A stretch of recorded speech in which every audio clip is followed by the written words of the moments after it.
ఈ సమ్మర్లో ఈ కూర చాలా చలవ చేస్తుంది. గంగవాయిల్ కూర వేసి పప్పు చేస్తున్నానండి. ఇది చాలా మంచిది.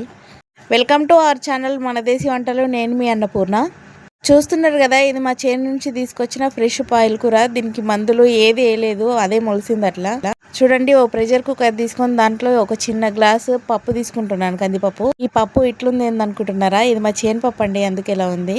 దీంట్లో ఈ పాయల్ కూరని యాడ్ చేసుకుంటున్నా చూడండి.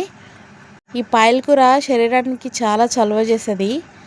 చూడండి, చిన్న స్పూన్తో ఒక స్పూను పసుపు వేసుకుంటున్నాను, అట్లనే ఉప్పు వేసుకుంటున్నాను.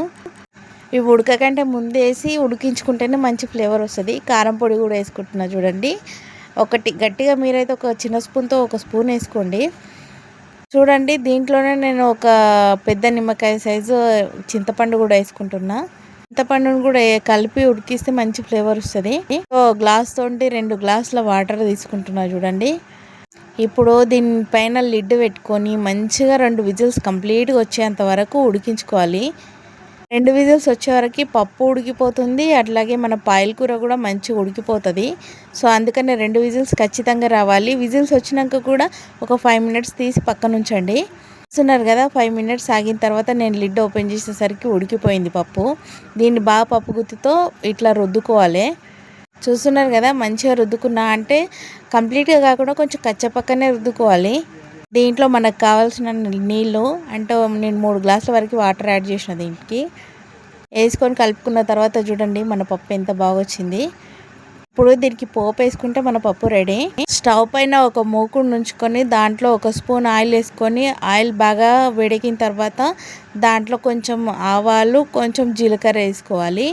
ఆవాలు చిటపటలాడాలి, చిటపటలాడితేనే మంచి ఫ్లేవర్ వస్తుంది. చూడండి, ఇవి 2 వేగిన తర్వాత పచ్చిమిరపకాయలు యాడ్ చేసుకుంటున్నాను నేను. పలగజీర గుడిది పచ్చిమిరపకాయలు ఈ విధంగా వేస్తేనే దాంట్లో మధ్యలో ఆయిల్ వస్తూ బాగుంటుంది అసలు తినడానికి.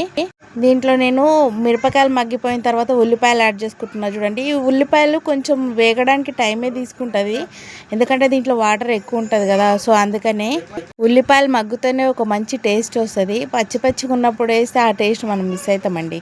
ఖచ్చితంగా దీన్ని ఆయిల్లో మంచిగా మీడియం ఫ్లేమ్ పైన వేయించుకోవాలి. అది కూడా మంచిగా మగ్గాలి. మగ్గి రెడ్ కలర్లోకి రావాలి, అంటే బ్రౌన్ కలర్ అంటాం కదా మనం, గోల్డెన్ బ్రౌన్ అని.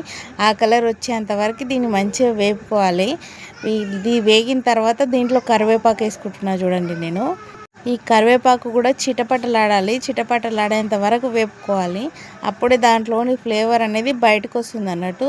సో ఇప్పుడు చూడండి, మన పోపు మొత్తం మగ్గిపోయింది. దీంట్లో మనము పప్పు వేసుకోవాలి. చూడండి, పప్పు వేసుకున్న తర్వాత చూడండి అది ఎలా మరుగుతుందో. మూకుడు బాగా వేడి మీద ఉంది కాబట్టి అది చూడండి ఎలా ఇప్పుడే మరిగిపోతుంది అసలు. దీన్ని ఇలా కలుపుకోవాలి. ఇలా కలుపుకున్నప్పుడు మాత్రమే అడగంటకుండా ఉంటుంది, లేకపోతే కొన్నిసార్లు అడగంటే ఛాన్స్ ఉంటుంది. సో అందుకని ఇట్లా కలుపుకుంటూ మరిగించుకుంటే మన పప్పు రెడీ. ఇప్పుడు చూడండి, మన పప్పు పొగలు కక్కుతూ వేడిగా చాలా బాగుంది. మీరు మిస్ అవుతున్నారు కానీ ఎంత మంచి వాసన వస్తుందో ఈ పప్పు. దీన్ని వేడి అన్నంలో వేసుకొని తింటుంటే చాలా టేస్టీగా ఉంటుందండి. తినేటప్పుడు వేడిగా ఉండా, ఇది ఒంటికి మాత్రం చలువ చేస్తుంది. మీరు కూడా ఖచ్చితంగా ట్రై చేయండి. నెక్స్ట్ ఇంకో మంచి రెసిపీతో ఉంటా మరి. బాయ్.